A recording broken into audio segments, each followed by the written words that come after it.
जब आपने ये वीडियो देखा और सभी ने देखा, what was the first thing you thought sir? सिवाय इसके कि इस बर्बरता और बहीमाना, वहशी, पाशविक रवैये पर, तरीकों पर इंसान खून के आंसू बहाए, इसके अलावा कोई दूसरी रिएक्शन नहीं हो सकती।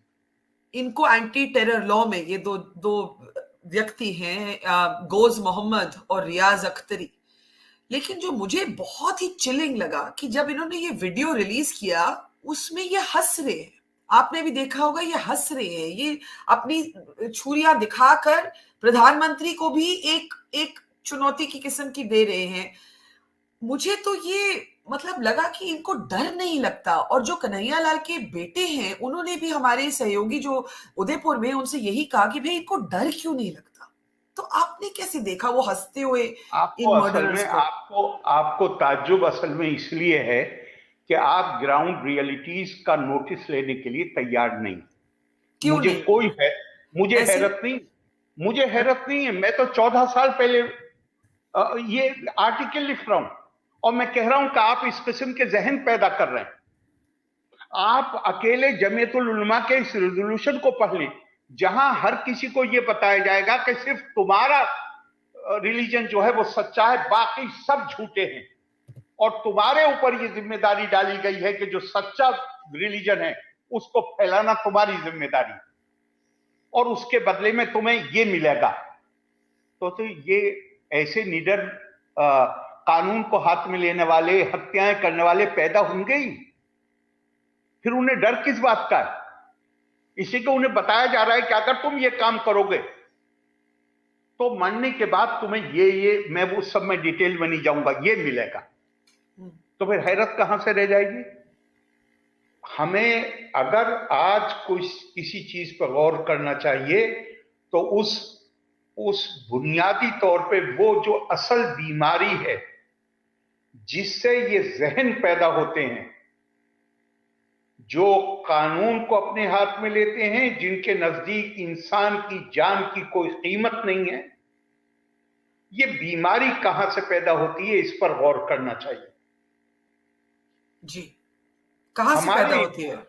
कहां से पैदा होती है? हाँ, मैंने इस पर पहले लिखा है और छपा है खूब, और देवबंद वालों को खत लिखा, और मैंने उनसे कहा कि आप शरीयत के नाम पर, शरीयत का मतलब होता है खुदा का कानून, इंसानों के लिखे हुए कानून, इंसानों के वो काबिल हो सकते हैं अपने जमाने के लिहाज से, लेकिन उन्होंने जो कानून लिखे उस वक्त मुस्लिम एम्पायर दुनिया में सिंगल सुपर पावर था, और वो सिंगल सुपर पावर की जरूरतों के तहत वो कानून लिखे गए,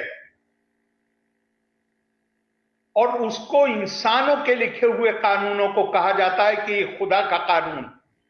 अब उसमें मैं आपको मिसाल के तौर पे मैं उस किताब से कोट करना चाहता हूं जो देवबंद में और दूसरे मदरसों में पढ़ाई जाती है, और ये देवबंद की छपी हुई किताब है जी। इसमें वो कहते हैं कि मुस्लिम लॉ में जिहाद को जो परिभाषित किया है उन्होंने,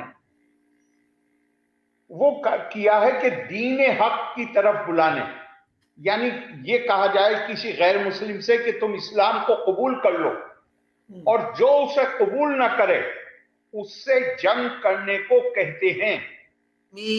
ये कहा भी जाता है या नहीं? कुछ स्कॉलर्स कहते हैं ये झूठ है। आपने देखा होगा बहुत से मुस्लिम ग्रुप्स का बयान आया है that what has happened in Udaipur is anti Islam, is un Islamic. आप कह रहे हैं ये तो लिखा ही हुआ है, ये तो सिखाया ही जाता है। सोल्यूशन क्या है आरिफ साहब? कि मदरसाज अलाउ ना हो, कि मदरसाज में जो पढ़ाया जाता है वो कंट्रोल किया जाए? क्योंकि एक मिनट, इसका काउंटर ये भी है कि बहुत से गरीब मुसलमान कहेंगे कि भाई हमारे पास और कोई चारा नहीं है, हमें मदरसे में भेजना पड़ता है अपने बच्चों को। मैं भी ये मानता हूं, लेकिन आज हमारे संविधान में उसका बेसिक बुनियादी अधिकार है। आपको सुन के ताज्जुब होगा कि जब इसको फंडामेंटल राइट बनाया गया तो एक ही संस्था थी भारत में जिसने उसका विरोध किया, और वो था मुस्लिम पर्सनल लॉ बोर्ड। क्यों विरोध किया उन्होंने? क्योंकि जो कैचमेंट एरिया है जहां से वो बच्चों को लेके आते हैं वो सूख जाएगा। जिस कानून की किताब को खुदा का कानून बता के ये पढ़ाते हैं, किसी मुस्लिम मुल्क में आज वो कानून लागू नहीं है। मैंने जो आज से 14 साल पहले खत लिखा था देवबंद वालों को, मैंने कहा था इसको इतिहास कानून का, मुस्लिम कानून का इतिहास करके पढ़ाइए। उन्होंने कभी इस लायक ही नहीं समझा कि वो उस खत का जवाब भी दें। आरिफ साहब, जो आप मदरसों के बारे में कहते हैं, और मैं उससे सहमत हूं कि इंडोक्ट्रिनेशन, इंसान के लिखे हुए कानून, इंसान की लिखी हुई किताबें, लेकिन बहुत से लोगों का ये भी कहना है कि एक जो लार्जर इन्वायरमेंट है, मुस्लिम्स की marginalisation, political marginalisation, not finding themselves represented in the ruling party, not as in parliament, not in the legislative assemblies, bulldozers जो निकाले जाते हैं as enforcement of law and order. Nupur Sharma ने जो प्रॉफिट के बारे में बोला, एक जो ज्यादा बड़ा माहौल है वो भी हमें देखना चाहिए। उस पे आप क्या कहेंगे? उस पे मैं कहूंगा कि 46 में क्या था, 42 से लेकर 47 तक क्या था जब देश के विभाजन की मांग की गई? जी, तब यही माहौल था क्या जिसका आप जिक्र कर रही हैं? कितने % रिजर्वेशन था? आबादी से ज्यादा रिजर्वेशन था। आप ये तो तब कह सकते हैं जब ये घटनाएं पहली बार हो रही हों। पाकिस्तान में क्या समस्या है कि जिसको डील करने के लिए, जिसकी वजह से ये कानून, जहां पे कोई साल मुश्किल से गुजरता हो जिसमें 10-20 लोगों को, मासूम लोगों को इस कानून के तहत सजा न दी जाती हो, वहां भी यही प्रॉब्लम है अंडर रिप्रेजेंटेशन की। जी, लेकिन अंडर रिप्रेजेंटेशन यमन में जो कुछ हो रहा है यही प्रॉब्लम है। सीरिया में जो कुछ हो रहा है यही प्रॉब्लम है। जिनको इतिहास का बोध नहीं है, अरे हमारा देश तो बंटवारा हुआ है और इस समस्या के समाधान के लिए ही राष्ट्रीय नेतृत्व ने बंटवारे को स्वीकार किया था और वो समस्या जूं की तूं बनी हुई है, ये कभी खत्म नहीं होगी। हम इसी में उलझे रहेंगे। हम लोकतंत्र हैं, किसी की मेहरबानी से रिप्रेजेंटेशन नहीं मिलता, लोगों को दिल जीतने से रिप्रेजेंटेशन मिलता है। मैं पार्लियामेंट में सबके वोट से जीत के आऊंगा और आने के बाद कहूंगा मेरी पहचान अलग है। शाबानो मूवमेंट में क्या कहा गया था? हमारी पहचान अलग है। अगर आपकी पहचान अलग है तो आप किसका दिल जीतेंगे ये कह के? और उस वक्त पार्लियामेंट में 54 मेंबर थे। 1986 में पार्लियामेंट के बाहर इंडिया गेट पे खड़े होकर मुस्लिम, ये जो पर्सनल लॉ बोर्ड और दूसरे लीडर थे, ये कह रहे थे कि जो शाबानो मामले में हमारी मुखालफत करें पार्लियामेंट में, उनकी टांगें तोड़ दो। तब क्या माहौल था? मेरा तो एटीट्यूड ही कुछ और है। मैं तो कह रहा हूं कि मुझसे जब सवाल किया जाता करता है कोई, तो मैं कहता हूं नहीं, मेरी पहचान अलग है। 47 से पहले मेरी कौम अलग थी, अब मेरी पहचान अलग है हिंदुस्तान। मैं हिंदुस्तान को कभी एक नहीं बनने दूंगा, यह है मेरी पहचान। कैसी बातें। 1931 में जी, महात्मा गांधी ने वार्धा कमेटी बनाई थी, रिजेक्ट किया, वो सुन लीजिए।